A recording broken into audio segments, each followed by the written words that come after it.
Hi guys, అందరికీ good morning. ఇవాళ ఈ వీడియోలో ఏంటంటే ఎస్ఎస్సికి సంబంధించి జీడీ జాబ్స్ నోటిఫికేషన్ అయితే రిలీజ్ చేశారు. మొత్తం జాబ్స్ వచ్చేసరికి 39,481 జాబ్స్ని అయితే రిలీజ్ చేయడం అయితే జరిగింది. సో ఇప్పుడు మనం ఈ వీడియోలో ఏంటంటే ఫుల్ నోటిఫికేషన్ ఏంటి, క్వాలిఫికేషన్ ఏమేమి ఉండాలి, ఆ నుంచి ఎన్ని జాబ్స్ ఉన్నాయి, ఎలా ఏంటి అనేది మొత్తం ప్రాసెస్ అయితే ఇప్పుడు మనం ఈ వీడియోలో అయితే చూద్దాం ఫ్రెండ్స్. సో ఇక్కడ వచ్చేసరికి నోటిఫికేషన్లో constable in central armed police forces CAPFs and SSF rifleman in Assam rifles and సిపాయ్ in narcotics central bureau examinations 2025. So ఇంకొచ్చేసరికి ఆన్లైన్ అప్లికేషన్ స్టార్ట్ వచ్చేసేసి 5th సెప్టెంబర్ నుంచి అయితే స్టార్ట్ అయ్యి 14th అక్టోబర్కి అయితే ఎండ్ అవుతుంది. ఇంకొచ్చేసరికి last date of online application వచ్చేసేసి 14th అక్టోబర్ అయితే ఎండ్ అవుతుంది, అంటే 11 గంటలకు అయితే ఎండ్ అవుతుందని చెప్తున్నారు. ఇంకా పేమెంట్కు ఆన్లైన్ పేమెంట్కి వచ్చేసరికి ఇంకా 1 డే ఎక్స్టెండ్ ఉంటుంది, అంటే 15th అక్టోబర్ వరకు ఉంటుంది, నైట్ 11 గంటల వరకు. ఇంకేమైనా కరెక్షన్ ఉంటేనా 5వ తేదీ నుంచి 7వ తేదీ నవంబర్లో అయితే కరెక్షన్స్ ఉంటాయి. ఎగ్జామినేషన్ వచ్చేసరికి జనవరి నుంచి ఫిబ్రవరి మధ్యలో, అంటే 2025లో ఆ మధ్యలో ఉండడం అయితే జరుగుతుందని అయితే చెప్తున్నారు. సో ఎగ్జామ్స్ వచ్చేసరికి ఎస్ఎస్సి బేస్ మీద అయితే ఎగ్జామ్ని అయితే కండక్ట్ చేస్తారు అనేసి అయితే చెప్పడం జరుగుతుంది. ఇంకా ఎగ్జామ్ వచ్చేసరికి ఆన్లైన్, ఇది వచ్చే అప్లికేషన్ వచ్చేసి ప్రాసెస్ వచ్చేసరికి మాత్రం ఆన్లైన్లోనే తీసుకుంటామని అయితే చెప్పడం జరుగుతుంది. ఇంకొచ్చేసరికి ఎగ్జామ్ ఏ సబ్జెక్ట్ లాంగ్వేజ్లలో ఉంటాయని అయితే చెప్తున్నారు. 13 రీజనల్ లాంగ్వేజ్లు అయితే తీసుకున్నారు. అస్సామీ, బెంగాలీ, గుజరాతీ, కన్నడ, తెలుగు, మలయాళం, మణిపూరి, మరాఠీ, ఒడిస్సా, పంజాబీ, తమిళ్. ఇంకా ప్రాసెస్ వచ్చేసరికి పిఎస్టీ అంటే ఫిజికల్ స్టాండర్డ్ టెస్ట్ ఉంటుంది, పీఈటీ టెస్ట్ ఉంటుంది అయితే జరుగుతుంది. మెడికల్, ఇంకొచ్చేసి collection of required eligibility certificates, అంటే సర్టిఫికేట్స్ వెరిఫికేషన్ అయితే ఉండడం అయితే జరుగుతుందని అయితే చెప్పడం జరుగుతుండ్రు. ఇంకొచ్చేసరికి vacancies of constable SSFs NCB will filled up on all India's. ఇది వచ్చేసరికి మొత్తం కంప్యూటర్ బేస్డ్ ఎగ్జామ్ అయితే ఉండడం అయితే ఉంటుందని అయితే చెప్తున్నారు. ఇంకొచ్చేసరికి ఆన్లైన్ ఫామ్లో ఇంకా PST physical standard test, physical efficiency test, medical examination and other conditions అని చెప్పి అయితే ఇవ్వడం అయితే జరిగింది నోటిఫికేషన్లో వచ్చేసరికి. ఇంకా అంటే నాకు తెలిసి ఇది 10th క్లాస్ క్వాలిఫికేషన్ అనుకుంటా. ఇంకొచ్చేసరికి పే స్కేల్ ఎలా ఉంటుంది అంటే పే లెవెల్ 1 18,000 నుంచి 56,900 ఉండడం అవుతుంది. ఇంకా సిపాయి ఎన్సిబి పే లెవెల్ 3కి అయితే 21 నుంచి 69,000 వరకు ఉంటుంది. ఇంకా వేకెన్సీస్ డీటెయిల్స్కి వచ్చేసరికి caste wise SC, ST, BC, EWS and OC క్యాండిడేట్స్కి, మేల్ క్యాండిడేట్స్కి జాబ్స్ ఏంటి, ఏమేమి పోస్టులు ఏమేమి ఉన్నాయి, BSF, CASF, CRPF, SSB, ITBB, AR, SSF, NCB. And ఫీమేల్కి కూడా SC, ST, OBC, EWS and OC వాళ్ళకు కూడా జాబ్స్ అయితే సపరేట్గా ఉండడం జరిగింది. సో ఎన్ని జాబ్స్ ఉన్నాయి, గ్రాండ్ టోటల్ ఏ పోస్ట్కి ఎన్నెన్ని టోటల్ జాబ్స్ అయితే ఉండడం జరిగింది అయితే ఇక్కడ ఇవ్వడం అయితే జరిగింది. ఇంకొచ్చేసరికి టెంటేటివ్ వేకెన్సీస్, ఇవి అయితే ఓన్లీ టెంటేటివ్ వేకెన్సీ అన్నారు. State wise, force wise, gender wise కూడా అవైలబుల్గా ఉంటాయని అయితే చెప్పడం అయితే జరుగుతుంది. Any changes in the number of vacancies will be insert to website అని చెప్పారు. 10% రిజర్వేషన్ అయితే ఉండడం జరుగుతుంది ఎక్స్ సర్వీస్ మ్యాన్ వాళ్ళకి అని అయితే ఇక్కడ చెప్పడం అయితే జరుగుతుంది. ఇంకొచ్చేసి మనకైతే ఓన్లీ ఇండియన్ పీపుల్ అయితే ఉండాలి, అంటే సీనియర్ సిటిజన్ ఆఫ్ ఇండియా వాళ్ళు అయితే ఉండాలి. ఇంకా నెక్స్ట్ ఏజ్ లిమిట్కి వచ్చేసరికి అయితే 18 నుంచి 23 సంవత్సరాలు అయితే ఉండాలని చెప్తున్నారు. ఇంకొచ్చేసి 01/01/2025 లోపు అయితే ఉండాలి, అంటే 18 ఇయర్స్కి. ఇంకా నాట్ బిఫోర్ ఇన్ 2/1/2022 అయితే ఉండకూడదు అనేసి చెప్పడం జరుగుతుంది. ఇంకా SC, ST, OBC, X service man వాళ్ళకైతే రిజర్వేషన్ అయితే ఉండడం అయితే జరుగుతుంది కదా. సో ఏజ్ రిలాక్సేషన్ అయితే ఉంటుందని చెప్పారు. ఎస్సీ, ఎస్టీ వాళ్ళకు 5 years, ఓబీసీ వాళ్ళకైతే 3 years, ఎక్స్ సర్వీస్ మ్యాన్ వాళ్ళకైతే 3 years ఉంటుంది అని అయితే చెప్పడం జరుగుతుంది ఇక్కడ. ఇంకొచ్చేసరికి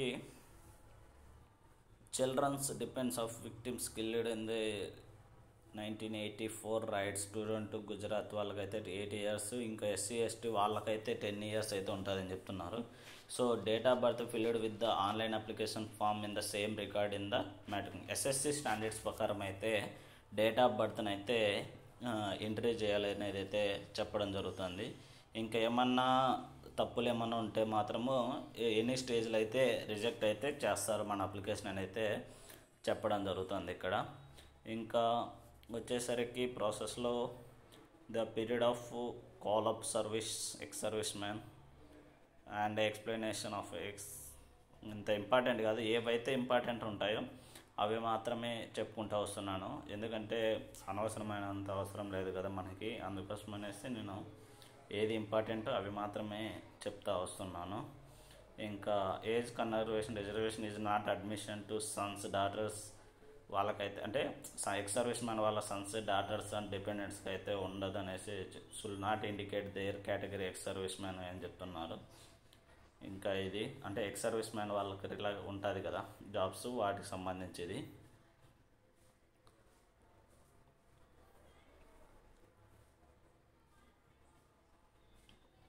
సో ఇలాంటి మరిన్ని వీడియోస్ ఉన్నాయి. ఇంకా ఎడ్యుకేషన్ క్వాలిఫికేషన్కి వచ్చేసరికి candidates must have 10th class qualification అయితే ఉండాలి.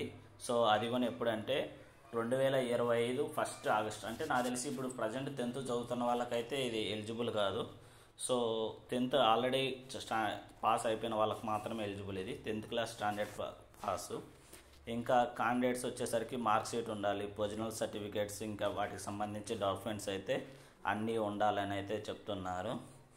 ఇంకా వచ్చేసరికి ఇక్కడ ఇన్సెంటివ్స్ ఎన్సీసీ సర్టిఫికేట్ హోల్డర్స్, ఎన్సీసీలో A certificate, B certificate and C certificate ఉంటుంది కదా. సి సర్టిఫికేట్ వాళ్ళకైతే 5% రిజర్వేషన్ అయితే ఉంటుంది, బి సర్టిఫికేట్ వాళ్ళకైతే 3%, ఏ సర్టిఫికేట్ అయితే 2% రిజర్వేషన్ అయితే ఉండడం జరుగుతుంది ఎన్సీసీ వాళ్ళకైతే, అంటే జాబ్స్లో రిజర్వేషన్ అన్నమాట. ఇంకా ఎలా అప్లై చేయాలి అంటే 1 టైం రిజిస్ట్రేషన్ అయితే మనము చేసుకోవాల్సింది ఉంటుంది ఫస్ట్ మనకు ప్రాసెస్లో, అప్లికేషన్ ప్రాసెస్లో.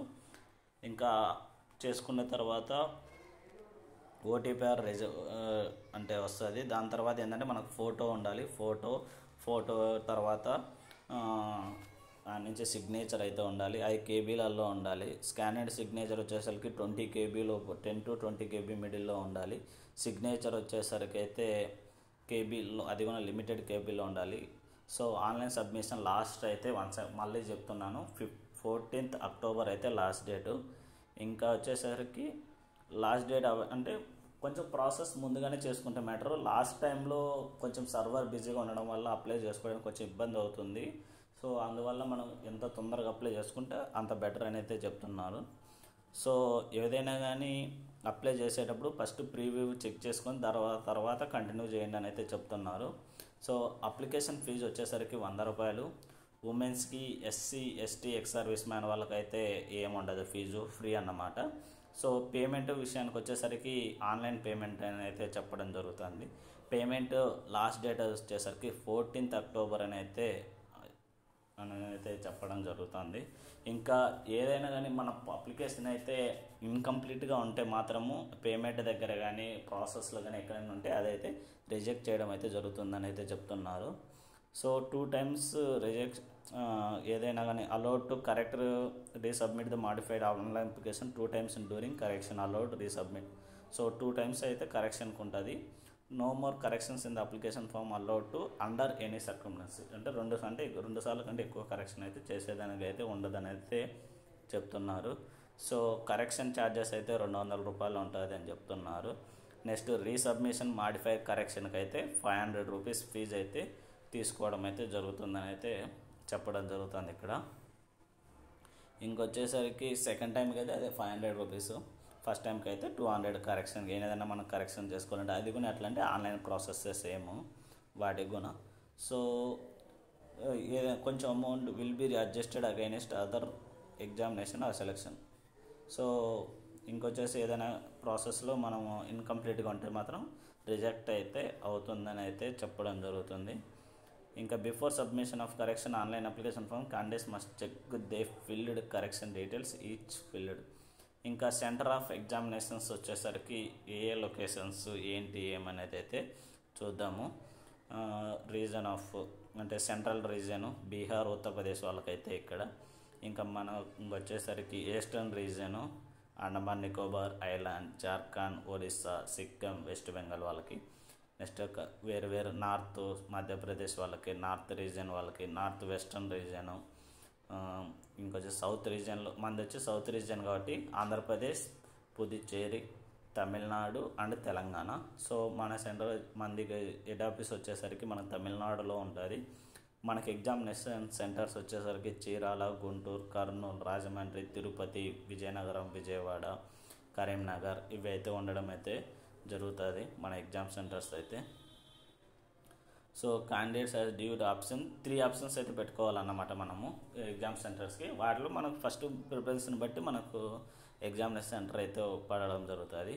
ఇంకా మనకైతే కంప్యూటర్ బేస్డ్ ఎగ్జామ్ ఉంటుంది, physical standard test, PET and document verification, ఇది ప్రాసెస్ అయితే ఉంటుంది. నెక్స్ట్ స్కీమ్ ఆఫ్ ఎగ్జామినేషన్ వచ్చేసరికి కంప్యూటర్ బేస్డ్ ఎగ్జామ్, ఇది మొత్తం ప్రాసెస్. 80 క్వశ్చన్స్ ఉంటాయి మొత్తము. 80 క్వశ్చన్స్ వచ్చి 2 మార్క్స్, ఎవ్రీ క్వశ్చన్కి కూడా 2 మార్క్స్ ఉంటుంది. General studies intelligence, general knowledge and general awareness, elementary mathematics, English or Hindi, మొత్తం ఒక ఈచ్ 20 క్వశ్చన్స్ ఉంటాయి. 20 × 2 మార్క్స్, టోటల్ 40 మార్క్స్ అన్నమాట. ఈ మొత్తం టైం వచ్చేసరికి 1 గంట మాత్రమే టైం ఉంటుంది మనకి. సో మల్టిపుల్ చాయిస్ క్వశ్చన్స్ ఉంటాయి.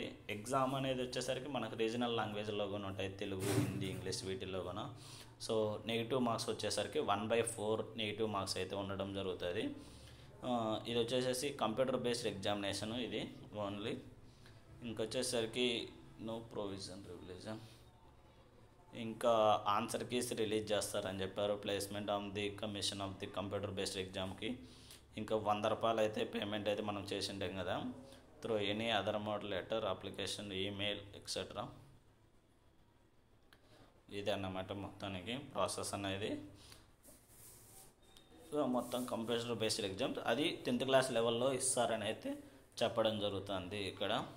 ఇంకా ఏమేమి మనం సబ్జెక్ట్స్ జనరల్ ఇంటెలిజెన్స్ రీజనింగ్లో ఏమేమి టాపిక్స్ ఉంటాయి, జనరల్ నాలెడ్జ్ అండ్ జనరల్ అవేర్నెస్లో ఏమేమి టాపిక్స్ ఉంటాయి, ఎలిమెంటరీ మ్యాథమెటిక్స్లో ఏమేమి టాపిక్స్ ఉంటాయి, ఇంగ్లీష్ హిందీలో ఏమేమి టాపిక్స్ ఏంటి, ఏ బేసిక్ లెవెల్ అని అయితే చెప్పడం జరుగుతుంది. Next physical standard, physical efficiency test వచ్చేసరికి వాటి ఎలిజిబిలిటీ ఏంటి, ఏమేమి కావాలి ఏంటి అనేది అయితే ఇక్కడైతే చెప్పడం అయితే జరిగింది. నెక్స్ట్ పిఎస్టీ అదే physical standard test, physical efficiency ex service man వాళ్ళకైతే ఎలా అనేది అయితే ఇక్కడ చెప్పడం అయితే జరుగుతుంది. సో ఫిజికల్ ఎఫిషియన్సీ టెస్ట్ వచ్చరికి రేస్ ఉంటుందంట, 5 కిలోమీటర్ 24 మినిట్స్, ఫీమేల్కి అయితే 1.6 కిలోమీటర్ 8.5 మినిట్స్ అంట. సో నెక్స్ట్ వచ్చేసి 1.6 kilometers for 7 minutes, 800 meters 5 minutes అంట. సో లడక్ వాళ్ళకైతే కొంచెం తగ్గిస్తారేమో maybe, for Ladakh candidates regional అంట. ఇంకా ఇది అంటే ఫిజికల్ ఎఫిషియన్సీ టెస్ట్ వచ్చే విషయానికి వచ్చేసరికి, నెక్స్ట్ ఫిజికల్ స్టాండర్డ్స్ టెస్ట్ వచ్చేసరికి హైట్ మేల్ వచ్చేసరికి 170 మీటర్ ఉండాలి, ఫీమేల్ వచ్చేసరికి 157 సెంటీమీటర్స్ అయితే ఉండాలి. ఇంకా వాటికి కూడా కొన్ని కేటగిరీస్కి రిలాక్సేషన్ ఉంటుంది. సో ఎస్టీ వాళ్ళకైతే 162, ఫీమేల్కి అయితే 150, అట్లా ఎస్టీ, ఎస్సీ, ఓబీసీ ఇట్లా క్యాస్ట్ వైజ్ వాళ్ళకైతే హైట్ కొంచెం రిలాక్సేషన్ అయితే ఉండడం జరుగుతుంది. వాటికి అయితే తీసుకుంటామని అయితే చెప్పడం జరుగుతుంది. కొన్ని స్టేట్స్ వాళ్ళకు కూడా ఇలా వీటికి వాళ్ళకి ఇంత ఉండాలి, ఇంత అయితే సరిపోతుంది అని అయితే ఇక్కడైతే చెప్పడం జరుగుతుంది డిఫరెంట్ స్టేట్స్ వాళ్ళకైతే. నెక్స్ట్ చెస్ట్ విషయానికి ఎంత ఉండాలి, పెస్ట్ ఎంత ఉండాలి అంటే నార్మల్గా ఉన్నప్పుడు ఎంత ఉండాలి, ఎక్స్పాన్షన్ చేసినప్పుడు ఎంత ఉండాలి. నార్మల్గా 80 ఉండాలంటే ఎక్స్పాన్షన్ చేసినప్పుడు అయితే 5 ఉండాలని అయితే చెప్తున్నారు. సో వాటికి కూడా కొందరికి రిలాక్సేషన్, కొన్ని స్టేట్స్ వాళ్ళకైతే చెస్ట్ కూడా కొంచెం రిలాక్సేషన్ అయితే ఇచ్చారు. సో అన్ఎక్స్పాండెడ్ అయినప్పుడు అంటే ఊపిరి పీల్చినప్పుడు ఊపిరి పీల్చకముందు ఎలా అనేది అయితే. నెక్స్ట్ వెయిట్ వచ్చేసరికి proportion to height as per the medical standard అని చెప్తున్నారు వెయిట్ విషయానికి వచ్చేసరికి. ఇంకా మెడికల్ ఎగ్జామినేషన్, డాక్యుమెంట్ వెరిఫికేషన్ ఏమేమి ఉండాలి, మ్యాట్రికులేషన్ సర్టిఫికేట్, ఏజ్ నుంచి పిఆర్సి ఇష్యూడ్ ఎన్సిసి సర్టిఫికేట్ అంటే ఉన్న వాళ్ళ ఎన్సిసి సర్టిఫికేట్స్ అయితే ఉన్న వాళ్ళకైతే అనేది చెప్పడం జరుగుతుంది. ఇట్లా ప్రాసెస్లు వీటి గురించి ఎంత మొత్తం ప్రాసెస్.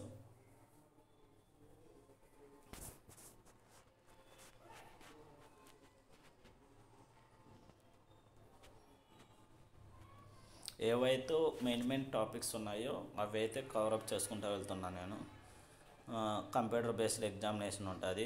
అది అవైలబుల్ వచ్చి 3 to 7 days before examination divisional office concerned the commission. అంటే 3 to 7 డేస్లో అయితే ఎగ్జామ్ ముందు చెప్తా అంటే మనకు మెసేజ్ వస్తుందేమో. ఇంకా ఫిజికల్ స్టాండర్డ్ టెస్ట్ ఎలా ఉంటుంది 2 weeks బిఫోర్ అయితే టెస్ట్ కండక్ట్ చేస్తారు. Candidates must bring the printout the admission certificate to examination hall. So అవైతే కొంచెం తీసుకొని అయితే పిఎస్టీ ఫిజికల్ స్టాండర్డ్ టెస్ట్కి ఫిజికల్ ఎఫిషియన్సీ టెస్ట్కి అయితే ఇవైతే తీసుకొని వెళ్ళాలి అని చెప్తున్నారు. డాక్యుమెంట్స్ అడ్మిషన్ టెస్ట్ మెసేజ్లు వచ్చినవి ఇలాంటివన్నీ. ఇంకా వాటికి సంబంధించి డాక్యుమెంట్స్ ఏమేమి తీసుకొని రావాలి. ఇంకా ఏదైనా హెల్ప్ లైన్ ఏదైనా ఐడియా కావాలంటే హెల్ప్ లైన్ నెంబర్ అయితే ఇవ్వడం జరిగింది మనకి. ఇంకొచ్చేసేసి మనకి ఏమేమి కావాలంటే పాస్పోర్ట్ సైజ్ ఫోటోలు 2 original photo, ID proof, date of బర్త్వి, ఆధార్ కార్డు, ఓటర్ ఐడి కానీ, డ్రైవింగ్ లైసెన్స్ కానీ, పాన్ కార్డు కానీ, పాస్పోర్ట్ కానీ, ID card issued by university or college school, employer ID card government కానీ పిఎస్యూ కానీ, ex service man book any ministry of defence వాళ్ళకి. ఇట్లా అన్నమాట ప్రాసెస్ ఎలా ఏంటి అనేది అయితే ఇక్కడ అయితే చెప్పడం జరుగుతుంది. Applicable blurred photography or signature will be reject అయితే చేస్తారంట. ఫోటో కానీ సిగ్నేచర్ కానీ ప్రాసెస్ సరిగ్గా లేకపోతే. సో ఆల్రెడీ చెప్పాము selection process computer based PST and medical ద్వారా డాక్యుమెంట్ వెరిఫికేషన్ చెక్ చేసి ఇస్తారని చెప్పారు. ఓబీసీ వాళ్ళకైతే 25%, ఓసీ 35%, అదర్ కేటగిరీ వాళ్ళకైతే 20% అయితే మా అంటే మనకు సెలక్షన్ ప్రాసెస్ అది అలా ఉంటారని జరుగుతుందని చెప్పారు. ఆల్రెడీ ఎన్సీసీకి మనకు సర్టిఫికేట్ ఏది ఎంత రిజర్వేషన్ అనేది అయితే ఆల్రెడీ మనం చెప్పుకోవడం అయితే జరిగింది. ఇంకా ఇది ప్రాసెస్ అన్నమాట. ఎలా ఏంటి ఏమేమి డాక్యుమెంట్స్ ఎలా అనేది అయితే ఇది ప్రాసెస్. ఇక్కడ ఆల్రెడీ మనం ఇవన్నీ చెప్పుకున్నాం ముందే ప్రాసెస్లో. ఇంకా మనం ఎట్లా అంటే ఏమేమి జాబ్కు ఎలా ప్రిఫరెన్స్ ఇచ్చుకోవాలని అయితే ఇక్కడ చెప్పారు.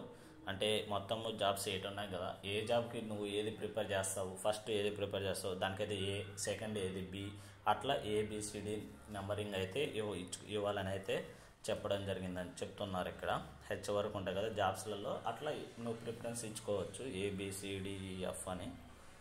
అది ప్రాసెస్. ఇంకొచ్చేసి మెరిట్ బేస్డ్ మీద అయితే సెలక్షన్ అయితే చేస్తారని అయితే చెప్పడం జరుగుతుంది. ఇంకా ఆన్లైన్ ప్రాసెస్ అప్లికేషన్ ఫామ్ ఎలా ఉంటుందంటే 1 time రిజిస్ట్రేషన్ చేసుకోవాలి. అప్లికేషన్ మొత్తం ఫిల్ అయితే చేసుకోవాలి. సో అది 1 time రిజిస్ట్రేషన్ ఎలా చేసుకోవాలి అనేది అయితే ఇక్కడ చెప్తున్నాను. Application form, mobile, email ID, Aadhaar number అయితే ఉండాలి. ఆధార్ కార్డు లేకపోతే వాటికి సంబంధించిన డాక్యుమెంట్స్ ఏదైనా సరే, అంటే passport, pan card, voter ID, employer ID ఏదో ఒకటి అయితే ఉండాలి. ఇంకా 10th క్లాసు ఎప్పుడు అయిపోయింది ఏమనేది అయితే, ఇంకా ఏదైనా డిజబిలిటీస్ ఉంటే అవి. రిజిస్ట్రేషన్ లాగిన్ అయిన తర్వాత వాటికి మళ్ళీ పర్సనల్ డిసైడ్, పాస్వర్డ్ క్రియేట్ చేసుకోవాలి, అడిషనల్ డీటెయిల్స్ అండ్ డిక్లరేషన్ ఇవ్వాలి. ఇంకా 1 time registration please follow steps ఏమేమి ఫాలో కావాలి ఏంటి అనేది అయితే ఇక్కడ మొత్తం చెప్తున్నారు. ఎగ్జాక్ట్గా అన్ని డీటెయిల్స్ అయితే ప్రాపర్గా ఫిల్ చేయండి. అంటే ఎలా ప్రాసెస్ అనేది అయితే ఇక్కడ చెప్తున్నాను మొత్తము. Father name, mother name, 10th class ఏంటి, బోర్డ్ ఏంటి, రోల్ నెంబర్ ఏంటి, పాసింగ్ ఎప్పుడు, ఏ లాంగ్వేజ్లు, నీ హైయెస్ట్ క్వాలిఫికేషన్ ఏంది, ఎట్లా అనేది అయితే మొత్తం మన డీటెయిల్స్ అయితే ఇక్కడ మెన్షన్ చేయాలని అయితే చెప్పడం జరుగుతుంది. అంటే సింపుల్గా ఇది ప్రాసెస్ ఎలా అనేది అయితే చిన్నగా ఒక చిన్న ఫార్మేట్ లాగా ఇచ్చారు ఎలా ఫిల్ చేసుకోవాలని. ఓటీపీఆర్ క్రియేట్ చేసిన తర్వాత మెయిల్కు మెసేజ్లు వస్తాయి. ఆ మెయిల్ నుంచి కమ్యూనికేషన్ అవుతుంది. పాస్పోర్ట్ రిజిస్ట్రేషన్ ఏమేమి చేయాలి ఏంటి అనేది అయితే ఇది ప్రాసెస్.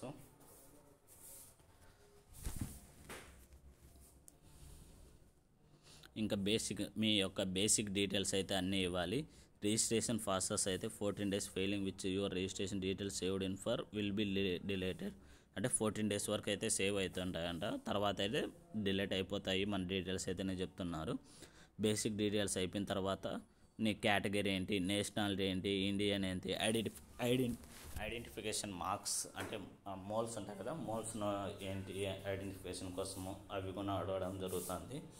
ఇంకా వాటి గురించి డీటెయిల్స్ అంటే ఎలా ప్రాసెస్లో ఏమేమి కావాలి ఏంటి అనేది, in the present permanent address కూడా ఇవ్వాలి. ఎందుకంటే మన సెలెక్షన్ అయితే దాన్ని బట్టి డాక్యుమెంట్ వెరిఫికేషన్ ఏమన్నా ఉంటాయి కదా, వాటి కోసం అనేసి అడ్రస్ ప్రాపర్గా ఇవ్వమని అయితే చెప్తున్నారు.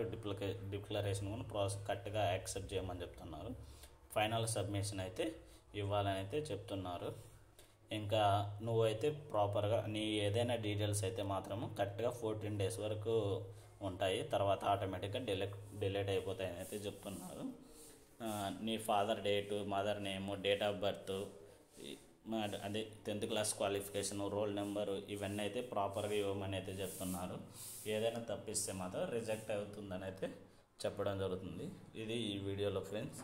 సో ఇలాంటి మరిన్ని వీడియోస్ కోసం please like share and subscribe చేసుకోండి guys. Thank you so much. Thank you for more videos.